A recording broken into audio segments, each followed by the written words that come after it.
Every storytelling medium has its unique strengths. Comics have similarities to other mediums, such as prose or visual art. Like prose, comics can use words to describe complicated things with specificity. Comics can use visual art to show the reader how the world looks, and use the language of art to tell the reader what they need to know without having to use extra words. The elements that make comics special, though, are things such as panels or speech bubbles. For the most part, panels are unique to comics. They give comics the unique quality of spatially juxtaposing multiple moments in time next to each other within a single space. In other mediums, such as film or animation, you can only see one moment of time at a time, just like how we experience our own reality. Novels include a span of moments of time on a single page, but you can't really comprehend all of it at once. Writing can only be understood one word or sentence at a time, and you only get a complete picture after reading a whole page. In comics, you can see multiple moments in time at a glance, all next to each other. Comics seem like a simple medium at first, but you can do a lot of interesting things with them. I'd like to cover some ways I use the comic format in my own comic, Silver Road. Let's start with panels. They're probably the first thing you think of when you think of what makes comics unique. No other medium has something quite like it to the same degree. If you don't know what a panel is, they're essentially a smaller drawing within a page that depicts a scene. They may include settings, characters, speech, narration, objects, or anything else that can fit. They are the basic unit of comics. Multiple of them are often arranged together to depict a story. Each panel only depicts a small part of a scene, but much like paragraphs or film shots, they are strung together to create a larger story. The layout of panels on a page is a question often considered in making comics. How many panels are there? What shape are they? How big are they? How do the panels flow into each other? Do the panels overlap each other or anything else? Is there anything happening in the space between the panels? For most of the pages of Silver Road, my answer to these questions are straightforward. Most of my pages consist of up to 3 or sometimes 4 rows of panels, all rectangularly shaped, and with even panel borders. Still, I try to make sure most of my basic panel layouts are staggered kind of like bricks, to create some visual interest. These layouts are simple, but simple doesn't mean bad. They get the job done. Still, whenever I'm inspired to do so, I like to come up with more creative ways to arrange panels. The chapters of my comic will often include one or more action scenes. For these scenes, I do something simple to try to make the page layout feel more dramatic. I make the panel borders diagonal. Diagonal lines feel like they have more motion than horizontal or vertical ones, so I like using them in scenes that have a lot of motion. Sometimes, I also break the rows for my layouts. If I'm feeling fancy, I may include a column of panels within a row. This may look like 2 panels stacked next to each other, and next to that stack is a larger panel that spans their height. I may use stacked panels like this if there are a few smaller quick actions accompanied by a larger action. When a panel lacks borders, that's a splash panel. Splash panels may take up an entire page, or they may be overlapped by other panels. Sometimes, if I have a larger scene, I may put in a splash panel. Scenes like this may have a lot going on, or they may be an establishing shot. Putting them in a splash panel often helps create emphasis, and creates the sense that the entire page revolves around it. Sometimes I may want to make a page including only a single splash panel. I find these appropriate for especially momentous story beats, establishing shots, or both at the same time. If I do any of these pages in a chapter, there's generally only up to a few of them. They're more impactful if they're rarer. Most panels are rectangle shaped, but sometimes I have an idea to do different shapes for panels. It depends on the scene, and what shape may fit it. There's a scene in my comic where a character is waking up, so the panel is shaped like opening eyelids. The drawings in the other panels on that page are blurred, as if they're being seen from the POV of the character as their eyes adjust to being awake. There's another scene where a character is using an extreme amount of power. That panel is in the center of the page, and its borders are bulging out over the panels above and below. The border also has a few spike shapes. This shape matches the action of a lot of power being used. Sometimes a panel may still be rectangularly shaped, but there are a few shapes included in the borders. If there's vegetation in the scene, the shapes of that vegetation could make up the shape of the panel borders, as if they are in the far foreground. Something to consider with panels is how much they fill the page.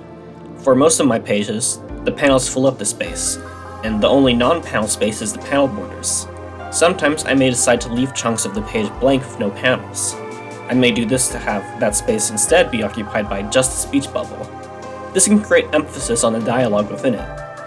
I also find this useful if I want a close-up shot of a character, but I don't want a lot of background space in the panel to accommodate a speech bubble, because that makes the shot feel wider. The solution to this is to make the panel smaller, leaving an empty space on the page, which can then be occupied by the speech bubble. Sometimes empty space between panels can also tell the story of the scene. I have a scene where a character becomes trapped, so the panels gradually occupy less and less space as the page goes down, until at the bottom there's only a single small panel in the center. This creates a sense of claustrophobia. Arranging the panels in creative ways can create interesting effects. For most of my pages, the panels are arranged neatly in rows. This is the neutral state of the comic. It may create a sense of balance, and it's not something I break often. Occasionally, I'm inspired to do interesting things with the panel arrangement. In scenes that feel especially chaotic or frantic, if instead of using diagonal borders to create energy, I may just change the spacing of the rectangular panels. This involves offsetting them in both the horizontal and vertical directions, and giving them a lot of variety in size. Panels can even be tilted to make them feel more crazy.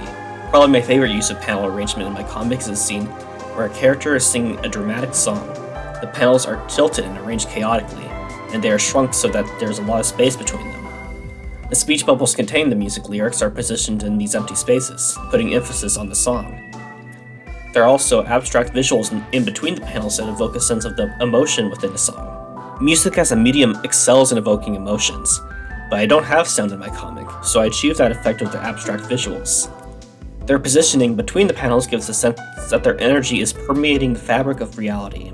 Besides panels, speech bubbles are one of the most distinct elements of comics. They are the element that merges written words with the graphic design of a comic page.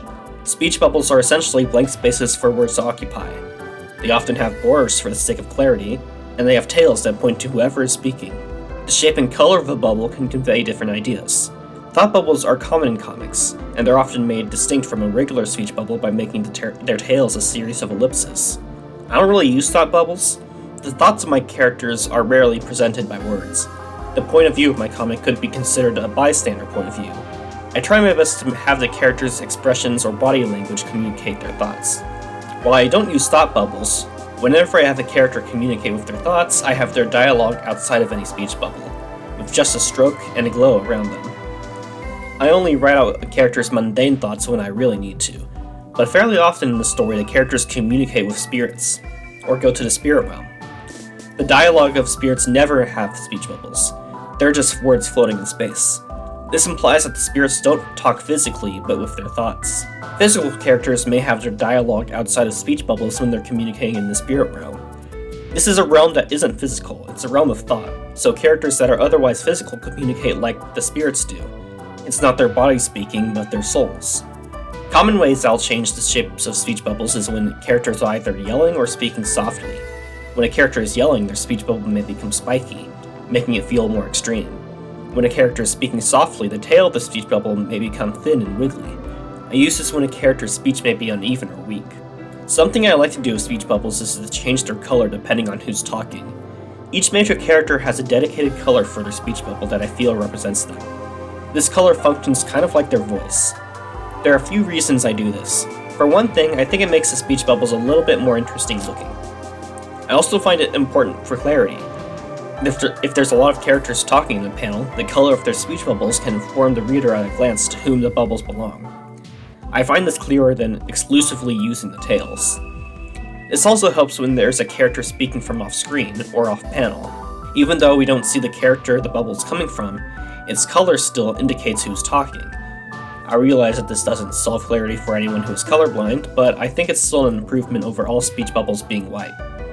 I still use white speech bubbles for minor characters because I don't want to keep track of too many colors.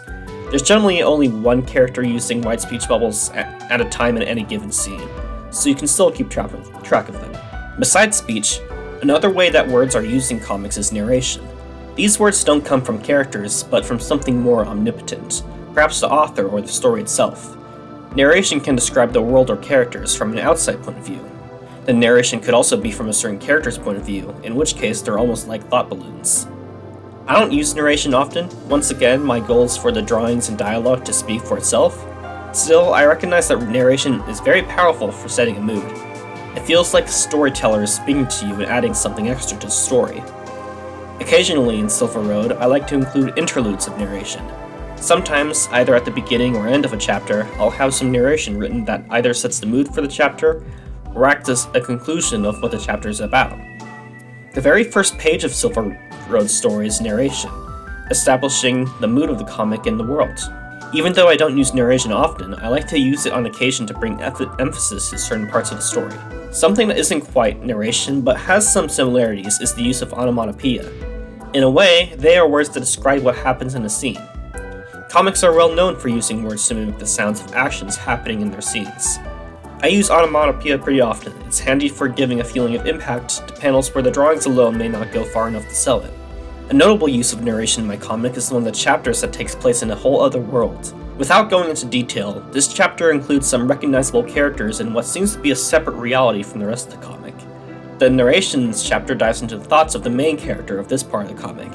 This is one of the only times I use words to describe the thoughts of a character, but I did it in this chapter in order to evoke a sense of experiencing the world for this character, rather than as a bystander. It also felt appropriate to change the format of the comic in this separate reality. My goal was for this chapter to feel more like a storybook. I tried to write the narration in a way that really helped reinforce the tone of this chapter. Narration is a very powerful tool for setting the mood in a story. It feels like the voice of the story. This means that the tone of the narration has a huge impact on the tone of the story. While the characters have a more limited view of the world, the narration can provide a more zoomed out perspective. While most of my comic may provide a more objective bystander's view, narration can add a more subjective perspective. When considering what makes comics as a medium truly special, the conclusion might be time. Comics have the unique quality of freezing moments of time and arranging them in space. Comics are like a four-dimensional medium. They turn time into space. Considering that comics is like a four-dimensional medium, it seems like there's a lot of cool stuff you can do with time in comics that I've barely scratched the surface of. Still, I've found that there are a few ways that I manipulate time with my comic. One way that comics can manipulate time is separating a single moment of time into multiple panels. An example of where this can be seen is a page with an establishing panel. One panel might show scene or object, and another panel shows the reaction of the characters. There are two separate panels, but they are the same moment in time seen from different angles. Sometimes, a page may have many panels in a row that depict several aspects of a scene happening at the same time. It's easy to think that a panel sequence is only chronological, but that's not always the case. Sometimes a sequence of panels is ordered not by time, but by what the artist decides is the best order to communicate the information. In this case, a sequence doesn't go from moment to moment, it goes from space to space. If an establishing panel comes before a reaction panel, the reader gets the chance to react first before seeing the reaction from the characters. If the reaction comes before the establishing panel, the reader is left in suspense, wondering what the characters are reacting to. The spatial order of a sequence has an effect on the reader, like uncovering the clues of a crime scene one by one, or uncovering an archaeological dig site. While one moment of time can be split between multiple panels, multiple moments in time can also be merged into a single panel. I use this most often when I have multiple characters talking in a panel. In such a panel, multiple characters may be drawn with their mouths open to talk. This wouldn't actually happen unless the characters are talking over each other, but in a comic panel, it still reads as the characters having a conversation. This shows how multiple moments in time can be merged into a single moment. Time consists of multiple minuscule actions happening one after the other, but it's inefficient to depict that in comics. This is why panels often merge the most important moments in time into a single panel. The page layout itself also has a relationship of time in comics. A page essentially takes multiple moments in time and arranges them next to each other. At any moment in the page, the reader can return to panels they've already read to remind themselves of the context of the scene. A reader could also read ahead, perhaps forming a kind of dramatic irony. When watching a film or animation, we only see one frame at a time. The context of a scene is kept in our memory, like with real life. In comics, the context of a scene is all on the page. It only takes a small eye movement to see it. A page essentially organizes multiple moments of time into a story beat. The scenes on a page all have a feeling of working together to tell that part of the story. It's worth considering what scenes go on a page. The first panels on a page will be the context of the panels that come after. The final panels on a page could potentially be seen at the same time as the other panels. So what are you okay with revealing early? A reader's quick glance at the final panel of a page could potentially be a form of drama, as the rest of the page reveals how the story got to that point. Finally, Silver Road doesn't just consist of pages with panels. What about the pages that bookend the chapter?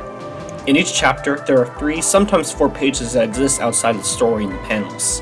Those are the cover, world map, and the illustration that comes at the end. Sometimes the opening of a chapter is a part of this category as well. Covers have the role of being the first impression of a chapter. They have the job of setting the reader's expectations of what to expect. I like to experiment with different kinds of styles in my covers, where subject matter is entirely canon to the story. I have talked about covers in depth in another video about names, logos, and covers. At the end of each chapter, I like to do illustrations that, similar to covers, may have an art style or canon that differs from the content of the chapter. These illustrations often have the role of wrapping up what the chapter is about, and sometimes indicating what could happen later in the comic. I've done many different things with these illustrations. Often, they are scrapbook-style arrangements of photos that flash back to the past of the characters. These are details that I want to add to the characters, but making whole scenes around them may add too much bloat to the comic itself. The illustrations could also include the interludes of narration I mentioned earlier. Sometimes they're just standalone drawings, themed around the chapter in some way. These illustrations are an opportunity to add to the story of Silver Road, while breaking out of the comic format. At the start of each chapter, I like to include a world map. I think it's a fun detail that pays homage to all the fantasy books out there that include a world map at the beginning. For each chapter, a different part of the map is labeled, and there's a short description at the bottom. The label shows where the characters are in that chapter, and the description provides some extra lore or scene setting that doesn't quite fit in the story of the chapter. The comic has a significant road trip theme, which influenced some of my choices I made of the map. The map was designed to be the kind you might see in a souvenir shop. It's not meant to be accurate, instead it's a fun overview of the places that can be found in the world. The descriptions are meant to evoke what you might read on a tourist pamphlet. The map isn't part of Silver Road's story, but I find it valuable for establishing the comic's tone. The opening of each chapter exists in a kind of gray area within or outside the story of the comic.